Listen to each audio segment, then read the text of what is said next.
Welcome to WTV. Thanks for joining us from the Waterfront Campus and NSCC. I'm Ed Halverson. And I'm Alessia Shevikova. We've been working hard to gather a wide variety of stories for you today. Yes, we'll find out how the striking Chronicle Herald employees are putting their skills to work. And hear about a trans-Canadian trip with a purpose. But to start us off, Scott Hastings is at the news desk with your latest headlines. Thanks, Ed. Most people either love them or hate them. The roles of sales flyers that show up on their door or on their lawn every week. Well, a Halifax city councillor says flyers are a nuisance, and he wants to make it easier for people to say, no more. Deputy Mayor Matt Whitman tabled the motion because he's frustrated about flyers ending up on his own property. Whitman tweeted this picture of flyers torn up by his snowblower. He says fewer flyers will mean less waste. It'd be way better for the environment. If you had a mask and snorkel and looked in any of my lakes here in Hammonds Plains, the bottom of the lakes are full of pink flyer bags. Currently, you can opt out of receiving flyers, but Whitman says since you opt into getting power, cable, and other services, this should be treated the same way. He also says in some places, flyers are left at community mailboxes, which also give residents a choice to take them or not. Whitman hopes a report looking into the issue will be completed by March. Recent parking violations at NSCC's Waterfront campus has security writing a lot of tickets. Campus security says that people being issued temporary handicap permits are filling up handicap spots quickly, forcing some people with permanent disabilities to find parking spots several spots away. Chelsea Cameron is a site supervisor for the Waterfront campus. She says the amount of students is a major issue.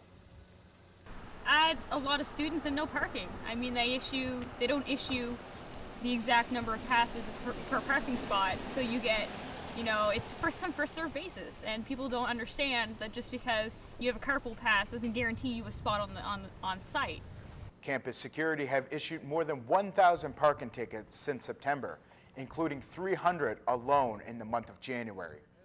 Fines for parking in a handicap spot start at $100 and increase based on number of violations. Security is hoping more tickets will help in prevention. The Halifax Curling Club is reopening its doors a year after last winter's heavy snowfall caused the roof to collapse. Jane Everest is a former club president and helped organize the renovations. I want everybody to see it. People haven't seen it, and it's such a beautiful spot now. We're having a drop-in this afternoon. We're having an evening with our members tonight. We're having all the other clubs tomorrow to come and see it. So I hope people come down. It took about 9 months to get the permits needed to start the fix-up. The renovations were covered by insurance, and they include a new roof, LED lights, and a heating system. The Halifax Kinsman Club also plans to put in a new wheelchair lift. Halifax Fire and Emergency is hiring 32 new firefighters, and one local gym wants to help potential recruits get into shape. CrossFit Kinetics in Halifax is holding a 5-week training session designed by 2 Halifax firefighters.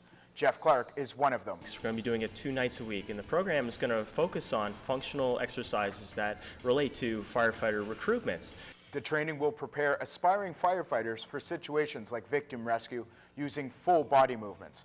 Clark says the space used is great for this exercise. Firefighting ties into functional exercises, functional movements, which you don't necessarily get in your traditional gyms. So he says he developed the program after the city announced its new fire recruitment plan. The program is open to the public, but is recommended for future firefighters. It begins February 2nd, and so far, 16 people have signed up. A busy North End Health Center is in desperate need of some renovations. Alessia Shevikova has the story. Well, since we moved in from Africville, as far as I know, we've been coming here for health care, yes. Philip Izard, like many others, has been using the North End Community Health Center for decades.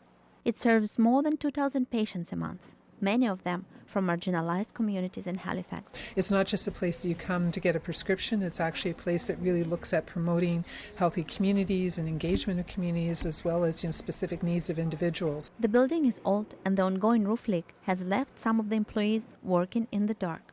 I'm managing. It's fine.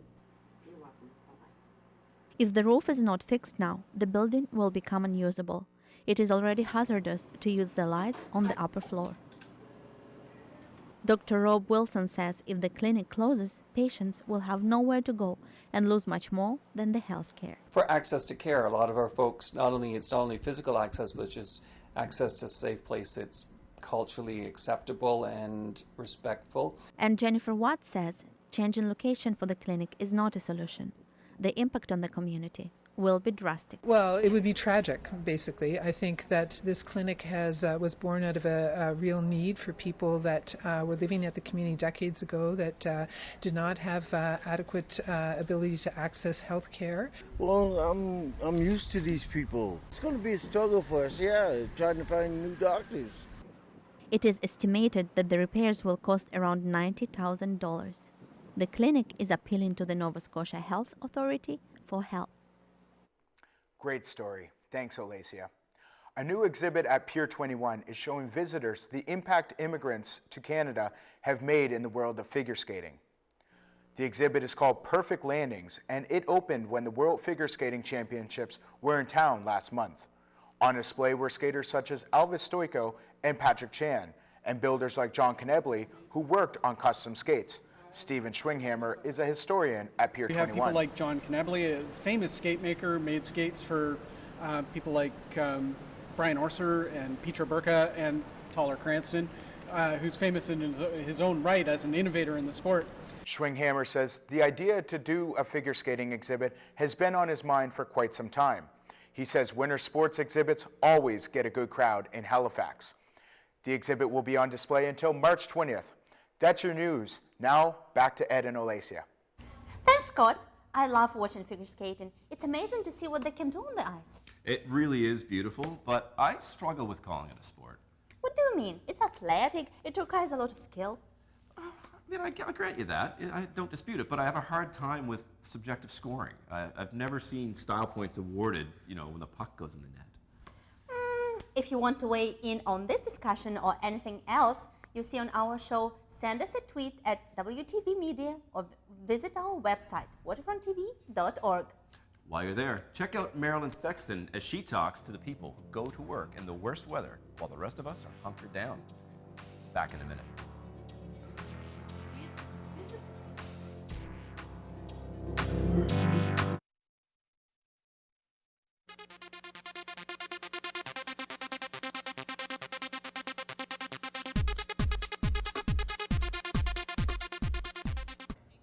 Welcome back. It's almost 2 weeks into the Chronicle Herald strike, and deal is nowhere in sight. But as Nicole Martel tells us, Herald reporters have found a way to keep doing their jobs. Nicole? That's right, the journalists at the Herald may be on strike, but that doesn't mean they're not working. I caught up with the picketers to chat about their new project. It's a busy day for picketers outside the Chronicle Herald building on Joseph Howe Drive. Writers are taking shifts, but when their shift is over, they go back to work. Not for the Herald, but reporting for their new web publication, The Local Express. Pam Sword says the idea of having an online newspaper was discussed even before the strike. Well, we talked about having an online newspaper in case there was a work stoppage. That was just kind of an informal idea that our membership talked about. Reporters continue to file stories from their beats. Steve Bruce covers crime, Willie Pavlov covers sports, and Michael Gorman covers the politics. Gorman says the Local Express is a good outlet for him. I think it was always the expectation that I would be involved with it, that my colleagues who cover beats would be involved with it. We wanted to be involved with it once we knew that this was happening. We want to work, so much so that we're doing this for free. But this is what I do. This is what I want to do. It's a part of who I am. Many others feel the same way. Tim Krochak is a staff photographer. He says the Local Express lets him keep doing what he loves. if you lay pipe and stuff and you're on strike, well, there's not much you can do but go on strike. For us, we're journalists. We can still tell stories. We have to do it on our own time while we're picketing. But a lot of us, we love what we do, and anybody who's into journalism knows that it's a vocation. It's not just a job. The reporters have been happy to get community support. Local unions frequently come by with Tim Hortons. As the strike continues, the journalists say they're dedicated to strong journalism. And the local Express is getting lots of traction. When they launched on January the 30th, they had just over 100 followers. Now, 2,000 plus. Back to you, Alacia. Thanks, Nicole. Anyone who has ever ridden a motorcycle will tell you that at some point they have dreamt of riding across Canada. Samson Learn is preparing to do just that. But along the way, he'll be seeing more than just oceans, mountains, valleys, and plains. He'll be connecting in a unique way with his community. I spoke with Samson earlier to talk about his upcoming adventure. Samson Learn is graduating this year from the Screen Arts program at the Nova Scotia Community College, but he wasn't sure what to do immediately after graduation in June. I'm like, what now? You know, like, do I work 3 or 4 different jobs and hope for a film job to come along once in a while, or do I go somewhere where there is a lot of film work and make a living doing what I love? He's decided to move to Vancouver, and he'll get there on these 2 wheels, armed with a camera to document the journey. But that's not all. Along the way, he's decided to connect with people who identify as transgender like he does. He's calling the project Trans Canada. When they hear the name of it, they're like, Trans Canada Doc, I see what you did there. Which turns into, why wasn't this done sooner? And I don't know. And that community is where he will draw the stories from. That's not necessarily the ambition here, to connect with, you know, the stories of our challenges and struggles. There's a positive element there too of we're connecting as people, as new friends that can find these common bonds and explore them. In order to find people to meet up with, Samson has gone online, and already he's having success. So we're really connecting with people through social media. Our Facebook page, Trans Canada Doc, has the basic information about the project, but it also has ways to get in touch with us, and people are doing it. Like, we're getting messages from all across Canada of, like, what is your timeline? When will you be here? Samson says it will take around 2 months to make his way to Vancouver. He has started an Indiegogo campaign to help fund the Trans Canada project. He plans to post videos of his adventures online as he is traveling. Ultimately, he will put together a documentary after the trip is over. And I'm just so stoked to do it. Like, it makes so much sense to me to do this, you know, travel adventure and link up with all these people across Canada, this thing we have in common, you know. Ed Halverson, WTV News, Dartmouth. Wow, I can't wait to see that documentary. Oh, for sure. It's winter and it's February, and traditionally that means food is in short supply. The full moon in February is known as the hunger moon. But it's not just our ancestors that experienced this reality. Hunger remains a real concern for many people, and for many of those, it means using a food bank. John Wimberly is here to break it down. Thanks, Alacia. So, growing up, I assumed that food banks had always been around, but it's actually quite a modern phenomenon. The first modern food bank opened its doors in Arizona in 1967. And by the 1980s, with poverty on the rise and welfare dollars declining in the United States, food banks and food bank use rapidly expanded, and so too in Canada. Our nation's first food bank opened in 1981 in Edmonton.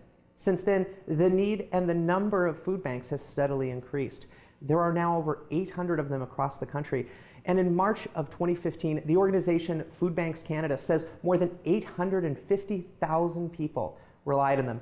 That's around 2.5% of Canadians and almost 20,000 Nova Scotians. Let's look a little deeper into those numbers. The same Food Banks Canada report gives us a snapshot of the Nova Scotians who were seeking help. At first glance, perhaps the most disturbing is the number of children relying on a food bank. More than 30% of food bank visits are to support those under the age of 18. And more than a quarter are either disabled persons or those living on a pension. But the figure that asks more questions than it answers is the number of food bank users who are on social assistance, more than 50%, and reaching above 60% in rural Nova Scotia. Apparently, the social assistance that struggling Nova Scotians receive isn't enough to supply them with the food they need. This is a particularly important observation when we also know that the government of Nova Scotia has been cutting both social assistance benefits and support for food banks. Last year, ending all funding to feed Nova Scotia's Metro Food Bank, leaving them to rely entirely on donations. A diminishing public support system for those in need isn't the only reason food banks are stretched thin. Rising food prices, underemployment, and other factors are at play. And it seems fair to say that Nova Scotia is reliving the same story of the first spread of food banks across the United States as poverty increased and the social safety net declined. And once again, the cost of taking care of our hungry is transferred from the government and social assistance onto the backs of volunteers and charities. Alicia? Thanks, John. To find out more about food insecurity in the province, visit our website, waterfronttv.org. You'll also see stories about student food banks working together and a family fighting the city over chickens. When we come back, Andreas Porras is going to tell us how you live in a tiny house. And Morgan Jessen meets the minds creating the next generation of great games.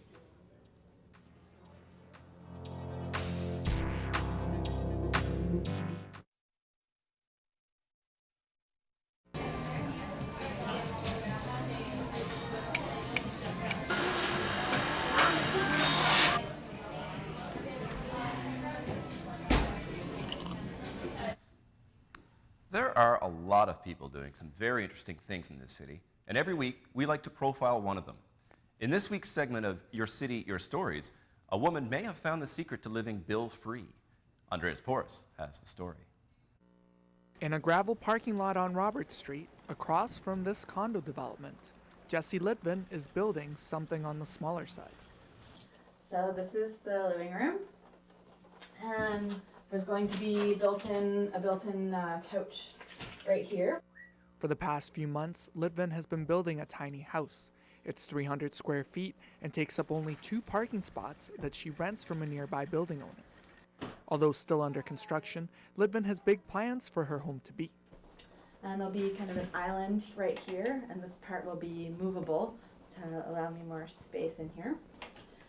And some sink. Litvin's project is part of the tiny house movement, a collection of people who have traded in their expensive living arrangements for smaller, more affordable homes. A typical tiny house costs between $20,000 and $30,000. Litvin is excited about the prospect of moving into her tiny house full time. The idea of being able to live rent-free, within the year, it has a lot of advantages. There's a lot of things that I would like to do that aren't necessarily going to bring a huge income, but that's really important for me in my life. Building the house has been a team effort, and even though it's winter, that hasn't stopped construction. Today, Litvin and a friend are putting in the wiring. Still to come is a propane stove, a compostable toilet, a rainwater collection system, and an array of solar panels. All of this will allow Litvin to live off the grid. The solar panels will allow me to have small appliances like a couple of pumps, the filter, fan, and a few outlets for computer or laptop. The house is on wheels. That's partly to give it mobility, but also to get around regulations. For Litvin, building a tiny house is something she's been wanting to do for a while. I've always wanted to live in a sustainable house, a house that can provide its own energy and water and have very simple systems that aren't using a lot of environmental resources. Litvin is inviting people to her house this Sunday to see its progress in construction. She hopes to have her house finished by the end of the year. Andreas Porras, WTV News, Halifax. The small house movement really is gaining momentum, and it makes you think about what you really need. The first-year students in our program have the inside scoop on the events around the town. Here they are to tell us the best way to spend your week. Thanks, Ed and Alicia. Get yourselves warmed up for the 2016 Elite Canada Artistic Gymnastics Championships taking place this weekend at the Canada Games Complex. Take in events such as the pommel horse, the vault, and the horizontal bar. Tickets are available at the door and details are online at gymcan.ca.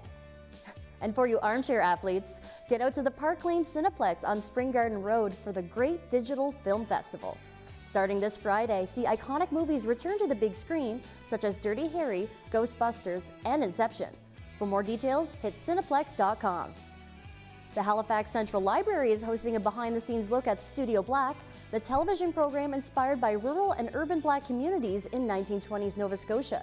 This performance and panel takes place Saturday at 1 p.m. and is being moderated by Canadian Poet Laureate George Eliot Clark. For more information, contact the Halifax Central Library at 490-5700. On Sunday, Symphony Nova Scotia will be presenting Matthias Mauta performing Vivaldi and Bach.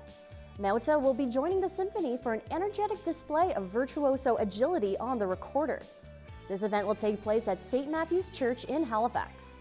For ticket prices and more information, visit symphonynovascotia.ca. And if you're watching the Super Bowl this Sunday, Oasis Sports Bar is the place to be.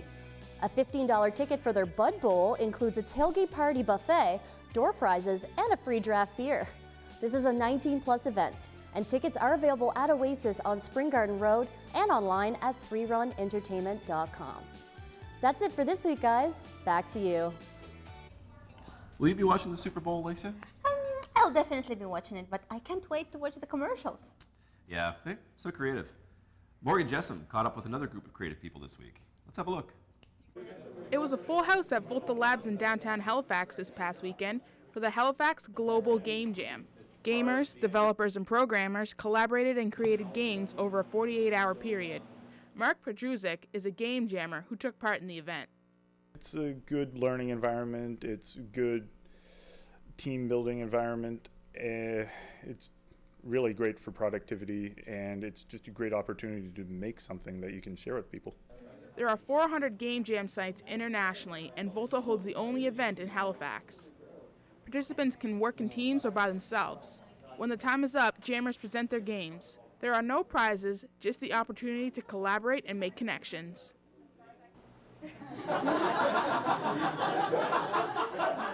Sarah Linders is an event organizer. Like, we have groups coming in who are fairly big in the industry around here, who are just participants just like anybody else. It's a learning experience. It's also a great networking experience. Also meeting other students, artists, game devs. So if you want to make your own studio, now you have this team already made. 67 jammers took part in this year's event. You don't need to be an expert in coding to be a game jammer. Participants say there's opportunities for all media to get involved. I highly recommend it to anybody who's interested. Anybody who's interested in not even just game design, but art, music, video games draw from all media. So if anybody's ever interested, absolutely go for it. Jammers created games that range from daily office rituals to a Viking funeral simulator. Organizers say the Halifax gaming community is continuing to grow, so future game jams will continue to level up. Morgan Jessam, WTV News, Halifax. Thanks, Morgan. I feel like I should dust off my N64. That's our show for this week. You can watch previous episodes of WTV as well as special content on our website, waterfronttv.org. You can also reach us on Twitter, Instagram, and Facebook. From everyone here at Waterfront TV, thanks for watching. I'm Ed Halverson. And I'm Alessia Shevikova. Goodbye. Bye.